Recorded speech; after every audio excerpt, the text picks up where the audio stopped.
तो गुरु लोग, आज की मूवी है पेट सेमेट्री। तो मूवी की शुरुआत में एक कार सुनसान सड़क पर चलती दिखाई नजर आती है। कार में सवार आदमी का नाम लुइस था। लुइस एक डॉक्टर थे। वे अपने परिवार के साथ थे। लुइस के परिवार में उनकी पत्नी और 2 बच्चे हैं, जिनमें से एक का नाम एली है। उनके पास एक बिल्ली है और वे एक शहर से दूसरे शहर में ट्रांसफर हो रहे थे। यह स्थान बड़े बड़े पेड़ों से घिरा हुआ था। अगले दिन लुइस की पत्नी और एली जंगल में कुछ बच्चों को देखते हैं। वे जानवरों के मुखौटे पहने हुए थे और एक कुत्ते की लाश को कब्रिस्तान में ले जा रहे थे। जब उसकी माँ चली जाती है तो एली भी कब्रिस्तान में चली जाती है। वह वहाँ पर बहुत सारे पालतू जानवरों के कब्र को देखती है। वहाँ लकड़ी की एक ऊंची दीवार थी और जब एली लकड़ी की दीवार पर चढ़ते हुए दूसरी तरफ जाने की कोशिश करती है, उसका पैर फिसल जाता है और वो नीचे गिर जाती है।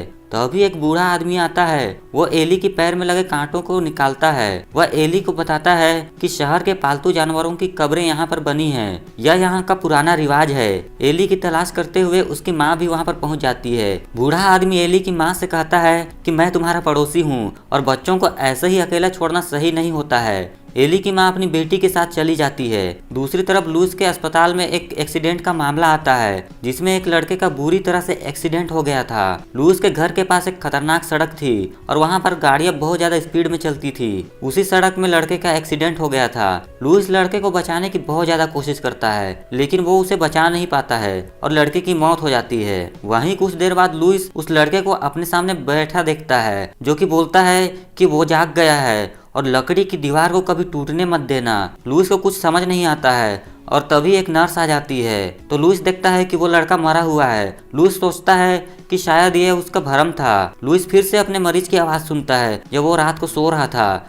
आवाज का पीछा करते हुए लुइस कब्रिस्तान में आता है। मरीज की आवाज लुइस से कह रही थी कि ये वही जगह है जहाँ पर लाशें सोती हैं, लेकिन लकड़ी की दीवार की दूसरी तरफ मुर्दे हमेशा जिंदा रहते हैं। लुइस भी दीवार पर चढ़ रहा था, लेकिन उसके मरीज ने लुइस का हाथ पकड़ रखा था, यह कहते हुए कि वहाँ पर मत जाओ, वह स्थान शापित है। और तभी अचानक लुइस जागता है। वो अपने बेटे को अपने सामने पाता है और महसूस करता है कि ये उसका सपना था। लुइस अपने पैरों को नीचे देखता है तो उसके पैर धूल से सना था। यहाँ लुइस यह समझ नहीं पाता है कि ये एक सपना था या फिर सच। कुछ समय बाद उनके पड़ोसी को दिखाया जाता है और वो बूढ़ा आदमी लुइस के पास आता है। बूढ़ा लुइस को बताता है कि उसकी बिल्ली मर गई है। लुइस बूढ़े व्यक्ति से रिक्वेस्ट करता है कि इस बात को वो उसकी बेटी को ना बताए, क्योंकि मेरी बेटी अपनी बिल्ली से बहुत ज्यादा प्यार करती है। बूढ़ा आदमी कहता है ठीक है, लेकिन रात को तुम्हें मेरे साथ कब्रिस्तान में जाना होगा। रात में वे दोनों कब्रिस्तान पहुंच जाते हैं। बूढ़ा आदमी लुइस को कब्रिस्तान की लकड़ी की दीवार की दूसरी तरफ ले जाता है। यह स्थान सुनसान और भयानक शांत था। वे बिल्ली को वहाँ पर दफनाते हैं और फिर अपने घर को लौट जाते हैं। और अगले दिन लुइस और उसकी पत्नी अपनी बेटी को समझाते हैं कि हमारी बिल्ली कहीं चली गई है, हम उसे खोजने की कोशिश भी कर रहे हैं, लेकिन हम उसे ढूंढ नहीं पा रहे हैं। तो एली कहती है कि यह कैसे संभव है, रात में तो वो मेरी खिड़की पर ही थी। इस पर लुइस कहता है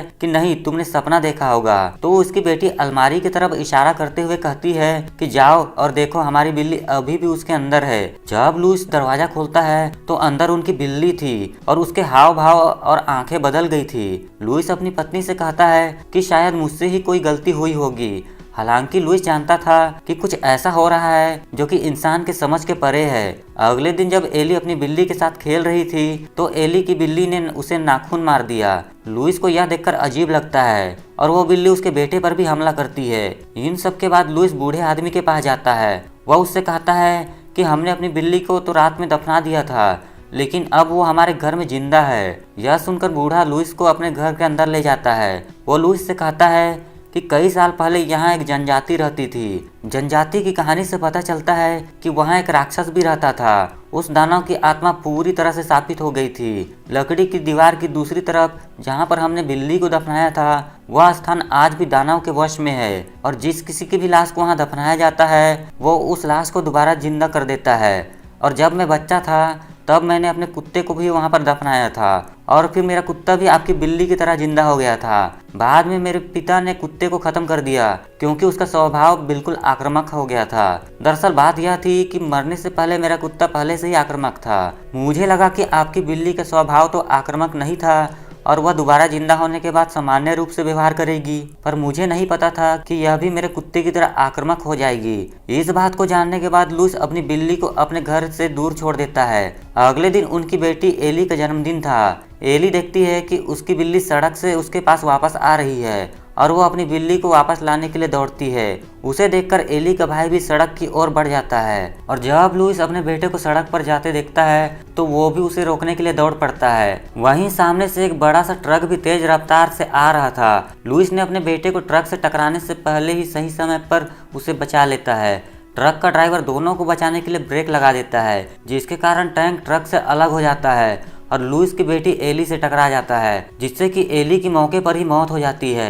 एली की मौत से एली के माता पिता बहुत ज्यादा दुखी थे। लुइस की पत्नी और बेटा कुछ दिन के लिए अपनी दादी के घर चले जाते हैं ताकि उनको थोड़ा सा अच्छा लगे। वहीं लुइस को घर में अपनी बेटी एली को याद करते हुए दिखाया जाता है। वह उस स्थान पर जाता है जहाँ पर उसने अपनी बेटी एली को दफनाया था। वह एली के शव को उसकी कब्र से बाहर निकालता है। वह उसके शव को लेकर लकड़ी की दीवार की दूसरी ओर जाता है। वो अपनी बेटी एली को उस स्थान पर दफनाता है जहां उसने अपनी बिल्ली को दफनाया था। लुइस ऐसा करने के बाद घर आकर सो जाता है। आधी रात को किसी के पैरों की आवाज से उसकी नींद खुल जाती है और जब वो उसे चेक करने जाता है तो उसे वहां पर एक बच्चे के पैरों के निशान दिखाई देते हैं। उन प्रिंटों का पीछा करते हुए वो देखता है कि उनकी बेटी एली सामने खड़ी है और वो जिंदा हो गई है। लुइस अपनी बेटी को देखकर खुश हो जाता है। वो अपनी बेटी को गले से लगाता है। हालांकि एली का भाव उनकी बिल्ली की तरह बदल जाते हैं। फिर वो अपनी बेटी को नहलाता है और रात में उसे अपने साथ सुलाता है। लुइस अपनी बेटी के ठीक होने से बहुत ज्यादा खुश था।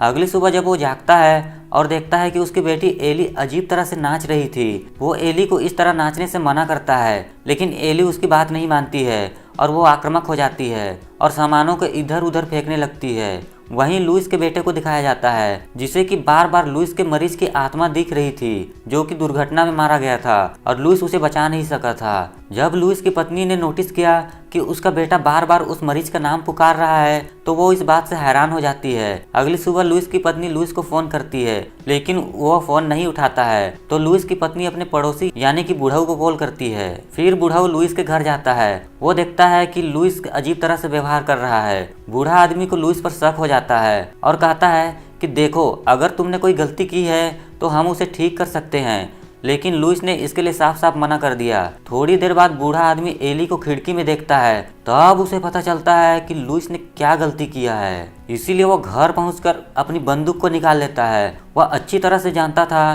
कि लुइस ने जो किया है वो बहुत खतरनाक है। कई साल पहले जब बूढ़े की पत्नी की मृत्यु हो गई थी तो उसने अपनी पत्नी के शव के साथ भी ऐसा किया था और इसका बुरा अंत हुआ।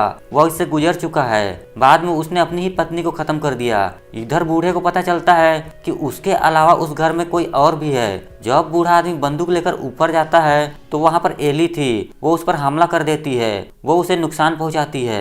एली ने एक जानवर का मुखौटा पहना था और जब वो अपना मुखौटा हटाती है तो वह एली नहीं थी बल्कि बुढ़ऊ की मृत पत्नी थी। वो बुढ़ऊ से कहती है कि हम उस दुनिया में जल रहे हैं, अब हम यहाँ आपको अपने साथ ले जाने के लिए आए हैं। फिर वो एली के गेटअप में वापस आते हुए बूढ़े आदमी को खत्म कर देती है। वहीं दूसरी तरफ लुइस की पत्नी अपने बेटे को लेकर घर लौट आई थी। अपनी बेटी को फिर से जिंदा देखकर वो एकदम चौंक जाती है। लुइस उसे बताता है कि एक ऐसी जगह है जहाँ पर कोई भी व्यक्ति को वहाँ पर दफनाया जाता है तो वो आदमी फिर से जिंदा हो जाता है। सबसे पहले तो मैंने अपनी बिल्ली को वहाँ पर दफनाया था, इसीलिए हमारी बिल्ली जिंदा होकर वापस लौट आई थी। लेकिन लुइस की पत्नी कहती है कि नहीं, हमारी बेटी मर चुकी है और हमने उसका अंतिम संस्कार भी किया है। क्योंकि एली की माँ ने उसे एक्सेप्ट करने से इनकार कर दिया था, इसके कारण एली एकदम आक्रामक हो जाती है। वहीं लुइस की पत्नी अपने बेटे को लेकर ऊपर के कमरे में चली जाती है। लुइस भी ऊपर आता है और अपनी पत्नी को समझाने की कोशिश करता है, पर लुइस की पत्नी उसकी बात नहीं सुनना चाहती थी। इसी बीच लुइस को पता चलता है कि एली सब कुछ सुन रही है। लेकिन जब वो बाहर आता है तो वहाँ पर एली नहीं थी, क्योंकि वो वहाँ से भाग चुकी थी। और लुइस भी घर से बाहर आ जाता है। वो देखता है कि बूढ़े आदमी की घर की बत्ती जल रही है। वो एली की तलाश में उसी ओर जाता है और जब वो घर में घुसता है तब उसे पता चलता है कि बुढ़ऊ की बेरहमी से हत्या कर दी गई है। फिर हमें वापस घर का सीन दिखाया जाता है। लुइस की पत्नी अपने बेटे के साथ ऊपर के कमरे में होती है। फिर वहाँ पर एली आती है और अपनी माँ पर हमला कर देती है। एली ने अपनी माँ को चाकू से घायल कर दिया था। एली की माँ उसे धक्का देकर नीचे गिरा देती है और दूसरे कमरे में चली जाती है। फिर वो खिड़की का शीशा तोड़ देती है। फिर वो लुइस को बाहर देखती है तो वो अपने बेटे को खिड़की से बाहर फेंक देती है। लुइस उसे पकड़ लेता है। लुइस अपने बेटे को कार में बैठाता है और उससे कहता है कि अगर एली आती है तो दरवाजा मत खोलना। फिर हमें एली को दिखाया जाता है, वो अपनी माँ के पास पहुंच गई थी और उसके ऊपर चाकू से कई बार वार कर दी। एली की माँ अब गंभीर रूप से घायल हो जाती है और एली उसके बगल में बैठी थी। एली अपनी माँ से कहती है कि माँ, तुम्हें याद है कि एक बार पिता ने क्या कहा था कि मृत्यु के बाद कोई दुनिया नहीं होती है, लेकिन यह सही नहीं है, मृत्यु के बाद भी दुनिया होती है। इस बात को सुनकर एली की माँ बोलती है कि मैं तुम्हारी माँ नहीं हूँ। फिर एली अपनी माँ को मार देती है। तो अभी लुइस आता है और नोटिस करता है कि उसकी पत्नी मर चुकी है। इसी बीच एली उसके ऊपर पीछे से हमला कर देती है, जिससे कि लुइस बेहोश हो जाता है। फिर एली अपनी माँ को उस स्थान पर ले जाती है जहाँ उसके पिता ने उसे दफनाया था।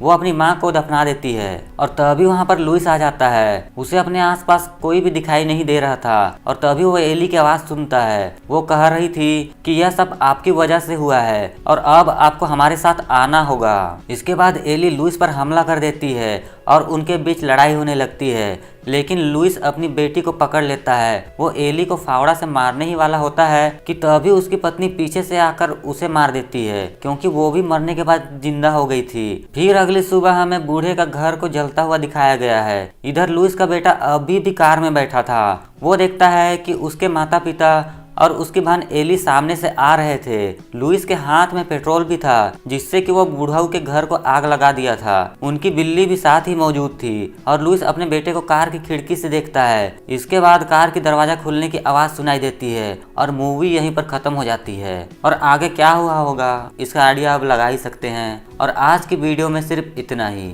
आशा करता हूँ दोस्तों आपको मेरा एक्सप्लेनेशन पसंद आया होगा। अगर हाँ तो प्लीज़ इस वीडियो को लाइक और चैनल को सब्सक्राइब कर दीजिए। मैं मिलता हूँ आपको नेक्स्ट एक्सप्लेनेशन वीडियो पर। तब तक के लिए बाय।